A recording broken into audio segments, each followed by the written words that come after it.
When technology calls the shots, VAR's controversial night in the Champions League. Football fans were treated to a masterclass in VAR drama on Tuesday night, leaving supporters of Liverpool, Arsenal, and Tottenham Hotspur scratching their heads and debating the finer points of the rules. But here's where it gets controversial. Was it a case of justice served, or did technology overstep its bounds? Liverpool's penalty heartbreak, a tale of inches and interpretation. Anfield erupted in cheers when Dominik Szoboszlai's shot was blocked by Real Madrid's Aurelien Tchouameni, with referee Istvan Kovacs initially awarding a free kick for handball. Liverpool fans, sensing a penalty, were jubilant. And this is the part most people miss. The VAR, Bastien Dankert, intervened, not to confirm the penalty, but to overturn the free kick entirely.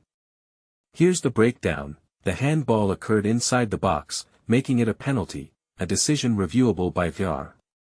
However, Kovacs's initial call was for a free kick, which is not reviewable unless it's a clear and obvious error. By sending Kovacs to the monitor, Dankert effectively forced him to reassess the handball itself, leading to the penalty being overturned. The result? A dropped ball for Real Madrid, leaving Liverpool fans stunned and confused. Was this the right call?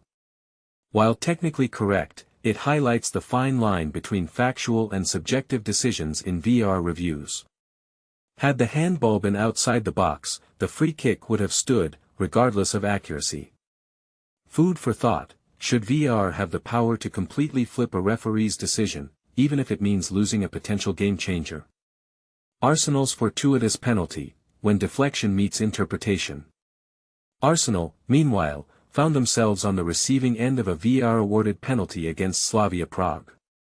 Lucas Pravad's header deflected onto his arm, leading to a spot kick. But here's the kicker.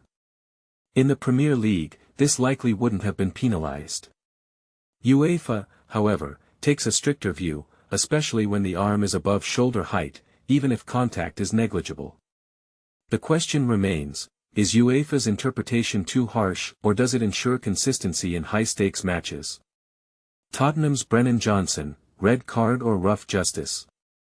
Spurs' Brennan Johnson faced a harsh red card against FC Copenhagen after a VAR review. Stretching for the ball, his boot caught Marcos Lopez's leg, earning him a straight red. But was it really a clear and obvious error? Referee Eric Lambrechts initially showed a yellow card, but UEFA's zero-tolerance policy on straight-leg, studs-up challenges sealed Johnson's fate. The debate rages on: should accidental contact be punished as severely as intentional fouls? Final whistle, the VAR verdict. Tuesday night's matches showcased VAR's dual nature, a tool for fairness, yet a source of frustration. While some decisions were technically correct, they left fans questioning the spirit of the game. What's your take? Is VAR enhancing football, or are we losing the human element of the sport? Catch all the highlights and relive the drama on BBC iPlayer, the BBC Sport website, and app from 2200 hours on Wednesday. Don't miss the Champions League match of the day on BBC One, airing from 22:40 to midnight. Now, over to you. Do you think VAR got it right, or did technology go too far? Let's hear your thoughts in the comments.